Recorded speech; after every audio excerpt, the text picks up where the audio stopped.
Assalamualaikum warahmatullahi wabarakatuh. Perkenalkan, nama saya Sri Mega Lestari dengan NIM 2303831 dari kelompok 8.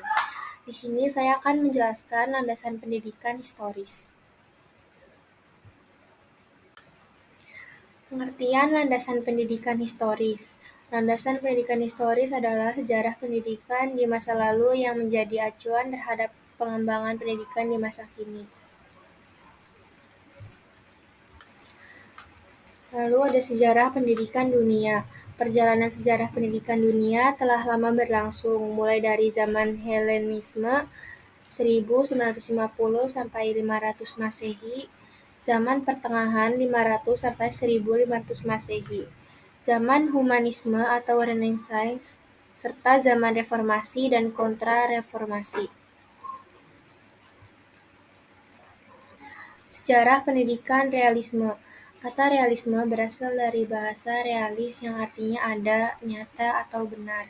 Kata realisme ini juga berasal dari bahasa Inggris reality yang artinya fakta atau kenyataan. Lalu ada prinsip sejarah pendidikan realisme. Prinsip sejarah pendidikan realisme ada dua. Yang pertama, memberi perhatian pada peserta didik seperti apa adanya.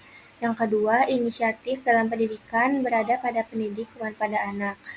Realisme memandang hakikat wujud realitas ontologi secara dualitas terdiri atas dunia fisik dan rohani. Tokoh-tokoh dalam pendidikan zaman realisme ada dua, yaitu yang pertama ada Francis Bacon. Beliau adalah tokoh pendidik pada zaman realisme abad ke-17 yang pertama kali mengembangkan metode induktif. Lalu ada juga Amos Comenius. Tokoh ini terkenal karena bukunya yang sangat inspiratif.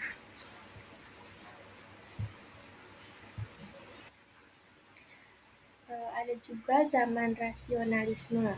Zaman ini, manusia diberikan kekuasaan berpikir dan bertindak sesuai dengan keinginannya dan dibutuhkan latihan pengetahuan dan tindakan.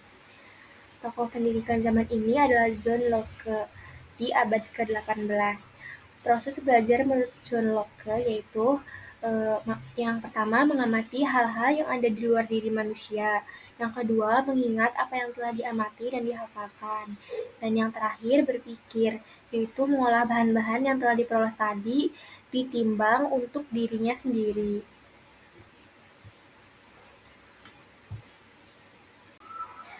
Lalu ada zaman naturalisme. Pada abad ke-18 terjadi reaksi protes aliran rasionalisme dan muncul aliran yang berpatokan J.J. Rousseau. Aliran ini menginginkan keseimbangan antara kekuatan rasio, hati, dan alamiah, serta menentang kehidupan yang tidak wajar di aliran rasionalisme, yaitu korupsi, gaya hidup yang dibuat-buat, dan sebagainya. Tokoh aliran naturalisme adalah J.J. Rousseau yang menyatakan ada 3 asas mengajar, yaitu yang pertama asas pertumbuhan, bahwa pengajaran harus memberi kesempatan untuk anak-anak bertumbuh dewasa secara wajar dengan cara memperkerjakan mereka sesuai kebutuhan-kebutuhannya. Yang kedua, asas aktivitas, bahwa dengan bekerja, anak-anak menjadi aktif yang akan memberikan pengalaman yang kemudian akan menjadi pengetahuan mereka. Dan yang ketiga, asas individualitas, maksudnya dengan cara menyiapkan pendidikan sesuai dengan individualitas masing-masing anak, sehingga mereka berkembang menurut alamnya sendiri. Selain itu, ada juga zaman developmentalisme. Periode ini muncul pada abad ke-19 dan disusul oleh zamanisme nasional, dengan tokoh-tokoh Pestalozzi, Johann Friedrich Herbert. Prinsip-prinsipnya adalah pendidikan sebagai suatu proses pengembangan jiwa sehingga sering disebut sebagai gerakan psikologis dalam pendidikan. Para pendukung gerakan ini mendukung proses pendidikan sebagai proses pengembangan psikologis. Oleh karena itu, gerakan ini disebut juga dengan gerakan psikologis dalam pendidikan. Tujuan gerakan ini adalah untuk mengaktualisasikan seluruh potensi terpendam anak, membentuk karakter moral dan kepribadian yang harmonis, serta meningkatkan derajat sosial manusia. Oke, lanjut. Zaman nasionalisme. Periode ini muncul pada abad ke-19 sebagai upaya membentuk patriot bangsa dan mempertahankan bangsa dari imperialisme. Para pendukung gerakan ini bertujuan untuk mempertahankan, memperkuat, dan mengangkat kedudukan negara. Fokusnya adalah menumbuhkan rasa nasionalisme dan patriotisme di kalangan masyarakat. Ajaran-ajaran yang dipelajari pada zaman nasionalisme ada 3 macam, yaitu yang pertama, mengutamakan pendidikan sekuler, jasmani, dan kejuruan. Lalu yang kedua, menjaga, memperkuat, dan mempertinggi kedudukan negara.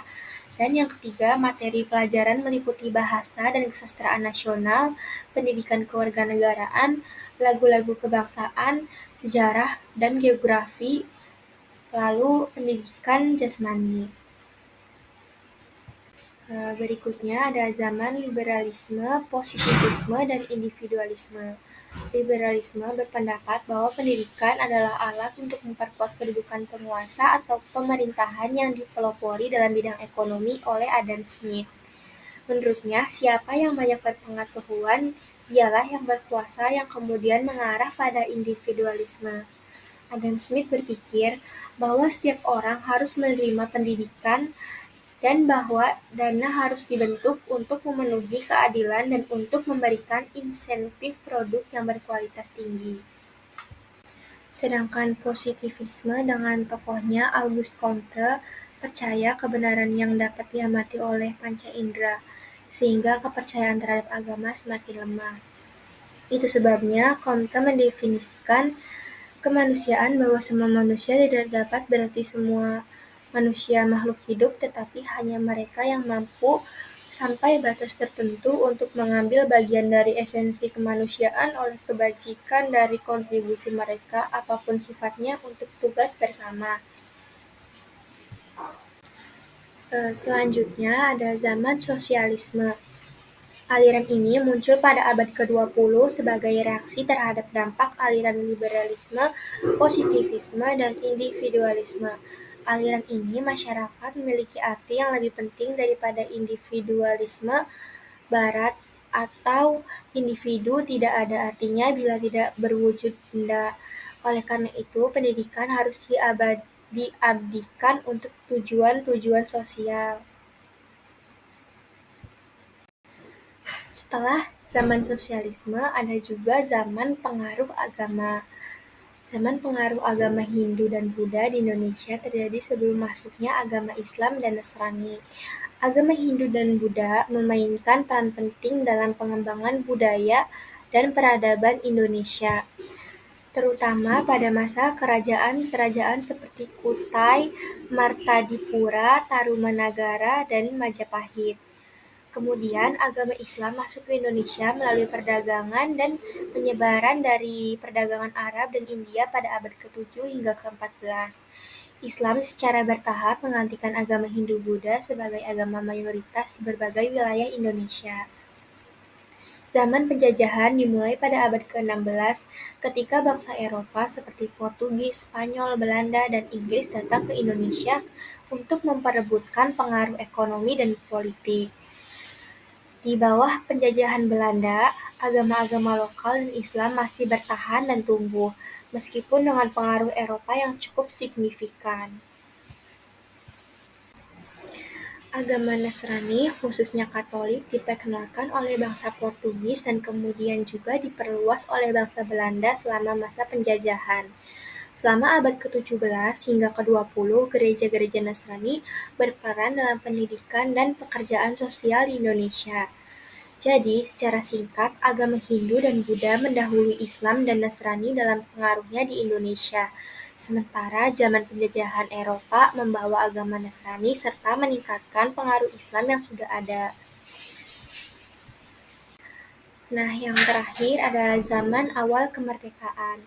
Zaman awal kemerdekaan Indonesia merujuk pada periode setelah proklamasi kemerdekaan pada tahun 1945 hingga awal tahun 1960-an. Pada masa ini, Indonesia menghadapi tantangan besar dan membangun negara yang baru merdeka setelah berabad-abad dijajah oleh Belanda. Pemerintah pada masa ini dikenal dengan istilah Orde Lama. Orde Lama merupakan periode pemerintahan yang didominasi oleh Presiden Soekarno. Pemerintahan ini ditandai dengan nasionalisme yang kuat dan upaya membangun negara Indonesia yang merdeka secara politik, ekonomi, dan sosial. Meskipun terdapat beberapa keberhasilan seperti nasionalisasi perusahaan, Belanda dan pembangunan infrastruktur, Orde Lama juga menghadapi tantangan ekonomi, politik, dan keamanan yang signifikan. Lalu masa Orde Baru adalah periode dalam sejarah politik Indonesia yang berlangsung dari pertengahan 1960-an hingga 1998. Pada masa ini, Indonesia diperintahkan oleh Presiden Soeharto setelah menggulingkan Presiden Soekarno dalam peristiwa Gerakan 30 September 1965. Pada tahun 1965 terjadi perubahan politik yang signifikan dengan jatuhnya Soekarno dan berkuasanya rezim Orde Baru yang dipimpin oleh Presiden Soeharto. Orde Baru berlangsung dari pertengahan tahun 1960-an hingga tahun 1998. Pemerintahan ini ditandai dengan stabilitas politik dan pertumbuhan ekonomi yang relatif tinggi. Namun, rezim ini juga dikenal dengan adanya pelanggaran hak asasi manusia, korupsi, dan ketidakadilan politik. Selanjutnya, pada tahun 1998, Indonesia mengalami perubahan politik yang signifikan melalui gerakan reformasi. Gerakan ini dipicu oleh krisis ekonomi yang melanda negara tersebut dan protes terhadap rezim Orde Baru. Reformasi ini menghasilkan reformasi politik, ekonomi, dan sosial yang melibatkan partisipasi aktif masyarakat. Reformasi ini juga membawa perubahan sistem politik yang lebih demokratis, termasuk pemilihan presiden secara langsung. Sejak masa reformasi hingga saat ini, Indonesia telah mengalami perubahan politik dan sosial yang signifikan. Negara ini telah mengalami transisi demokrasi yang menghasilkan pemilihan umum yang bebas dan adil, perkembangan media yang lebih terbuka, dan peningkatan hak asasi manusia. Meskipun masih terdapat tantangan seperti korupsi, ketimpangan sosial, dan masalah keamanan, Indonesia terus berupaya untuk membangun negara yang lebih adil, demokratis, dan berkembang. Sekian penjelasan dari saya tentang landasan pendidikan historis. Kurang lebihnya mohon maaf. Wassalamualaikum warahmatullahi wabarakatuh.